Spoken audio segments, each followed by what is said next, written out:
Alright guys, I just came back from a repair.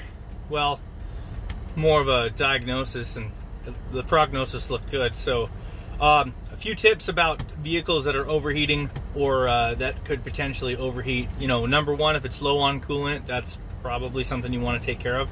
You want to check for leaks underneath it when it reaches operating temperature. You know, kind of a visual as far as that goes.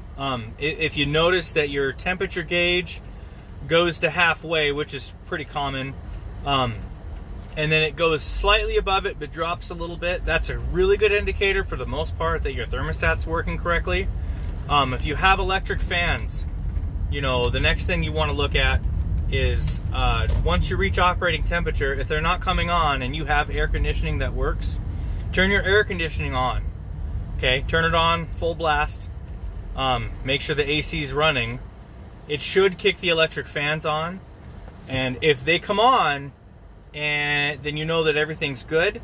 If they don't come on, then you've got a problem with the circuit or the fan. If you can reach in and grab the wiring harness connector for the electrical fan and remove it, and grab a multimeter and set it to voltage, and you want to test the leads, you want to make sure that there's voltage being sent out to it. If there is voltage being sent to the fans and the fans don't turn on, then you know for a fact that that's the issue. Some of those are just kind of basic. I guess that's not as basic as it comes, but antifreeze is like the number one basic. You know, are you leaking antifreeze? You want to look under your car to make sure there's no water, that there's no moisture, that, you know, a solid leak or a spring leak of some kind.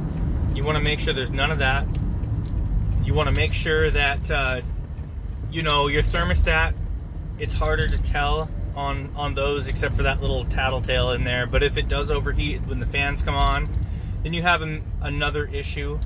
You know, are you getting proper circulation? It's hard to tell visually, but, you know, if your fans don't come on your vehicle and your car is overheating, then your fans are probably the problem. So you want to check that circuit.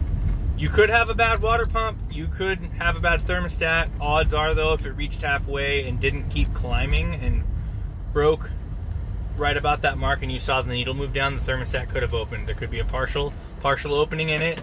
You know, you can run a heat gun on certain parts of the engine to see if you're getting proper flow and circulation. Those are just some basic knowledgeable tips. You know, if you hear a noise from the water pump or in that area, you can grab a stethoscope. Some people use the screwdriver trick. If you can't get to your water pump, then you know, it's a little harder to diagnose. But yeah, check your fluids, make sure that everything's kosher. Don't put straight water in there. Bad idea, unless it's an emergency in the summertime. Make sure that you get at least a 50-50 mix in there of antifreeze, and, you know, check your reservoir and make sure it's not leaking. Sometimes it could be your radiator cap not holding the correct pressure. They do go bad, they wear out. But that's just kind of my tip for today. I just got back from looking at a Ford Focus. Obviously, I mean, like, I just attract grease. So that's kind of where I'm at with that. I'm sure there are more tips, more ideas and thoughts. That's what I did today. And I told her, hey, you know, where are you going? You know, how far is your work? And I told her, I said, drive half the distance, because it's like, you know, 15 minutes or so. I said, drive half the distance there, stop in a parking lot, pop your hood, look at your radiator overflow bottle, and just make sure that there's fluid in it, but don't remove the cap. Check your temperature gauge, make sure it's good, drive back home, and then just keep an eye on it. And if there's any other problems, then we can come look at it. You could have a blown head gasket, you know, if you have fluid mixtures. Sometimes there's other things. There could be combustion inside of the coolant. That's something you have to test for.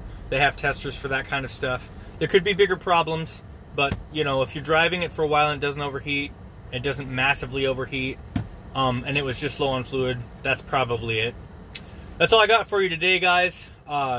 Be sure to like and subscribe. Thanks again. Appreciate it. Peace.